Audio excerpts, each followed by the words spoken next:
This is SRM's Cyber Intelligence Briefing.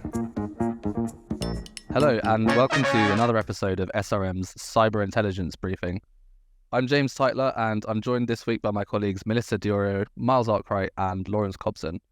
So this week we're covering 6 stories. The UK Office of Financial Sanctions Implementation has confirmed that there have been no reported breaches of UK cyber sanctions to date. That Change Healthcare is facing class action lawsuits following a data breach. Lockbit affiliate Michael Vasiliev has been sentenced to prison in Canada. And Leicester City Council and the Scottish Health Board have been hit by cyber attacks. A major data breach at the French Unemployment Agency has exposed decades of personal information. And finally, Microsoft, Cisco and QNAP have rolled out security patches for their products.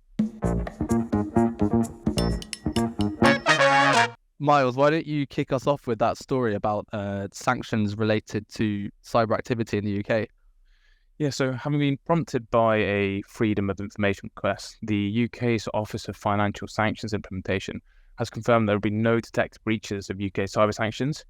And since February 2023, the UK has actually sanctioned over a dozen individuals associated with the now defunct Conti and Ryuk ransomware gangs. Thanks, Miles. It's super interesting. I think the main aim of these sanctions is to make it more difficult for cyber criminals to monetize ransomware attacks at large, rather than to penalize victims. Absolutely, Melissa. And speaking of some of the consequences that victims of ransomware attacks can face, Change Healthcare has been hit by a string of data breach lawsuits. Is that correct? That's right. So Change Healthcare, which is the largest healthcare payment processor in North America, is now facing 6 class action lawsuits following its data breach in February of this year. The breach affected millions of customers' confidential health and personal data, and the lawsuits argue that the company failed to establish necessary cybersecurity measures in order to prevent this incident from happening in the first place. Yep, and cybersecurity measures play a significant role in determining the extent of fines following a data breach. So companies that do not implement adequate security protections risk substantial financial penalties. Absolutely, Lawrence. And I think that Change Healthcare attack was attributed to Black Cat in the end. But Lockbit, another major ransomware group, have been in the news a lot recently, in part because of the arrest or the recent sentencing even of one of their affiliates in Canada. Can you tell us more about that? Yeah, that's right. A Canadian court sentenced Mikhail Vasiliev, a Canadian-Russian dual national, to almost 4 years in prison for charges related to Lockbit ransomware attacks on 3 Canadian companies. Vasiliev has also been ordered to pay 860,000 Canadian dollars in restitution to his victims and faces further charges from the US Department of Justice.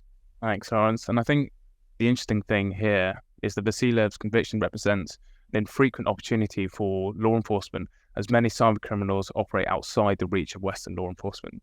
Yeah, absolutely, Miles. Good to see some of these criminals finally being brought to justice. In other news, I think this week there have been a number of attacks on critical infrastructure in the UK. Is that right? Yeah, that's right, James. So the NHS Dumfries and Galloway, which oversee 11 Scottish hospitals, has been targeted by a suspected ransomware attack. And they've actually also warned that a significant amount of confidential data may have been accessed in the attack. And separately, Leicester City Council has warned of significant server disruptions after it took IT systems and service phone lines offline to contain a cyber attack. Wow, this is very serious. I think, cyber attacks on critical infrastructure can cause significant disruption, as these attacks both highlight, and organizations need to prepare for their worst case scenario by documenting and testing business continuity and disaster recovery plans ahead of time. Yeah, absolutely, Melissa. And crossing over the channel now, I think a major French government agency also experienced a data breach recently. Yeah, that's right, James. Hackers have compromised a database that belongs to a French government unemployment agency called France Travail, potentially impacting 43 million individuals. The company detected the attack after observing suspicious queries on their database. And the breach includes details such as social security numbers, addresses, and places of birth, so pretty significant here. Wow, Melissa, yeah, that's quite a lot of personal data. I think in light of this, organizations should absolutely secure sensitive databases and monitor queries to help identify potentially malicious activity as early as possible. And I think one of the other bits of advice we'll often give in this podcast is that organizations should make sure that their patches are applied in a timely manner. I think there are quite a few new patches out this week. Is that right? It is indeed that time. So Microsoft has addressed 60 vulnerabilities in its latest Patch Tuesday edition. highlighting 2 critical flaws within Hyper-V, their virtual infrastructure. And separately, Cisco and QNAP Systems have released patches for high-severity flaws in their secure client VPN software and network-attached storage devices, respectively, which could lead to unauthorized access. None of the identified vulnerabilities have been observed being exploited in the wild as of yet. Thanks, Lawrence. And as always, organizations should really remediate known vulnerabilities as soon as possible to minimize the risk of a security incident.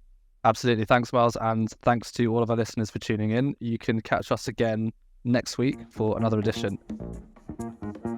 We are SRM. Search your first call to find out more.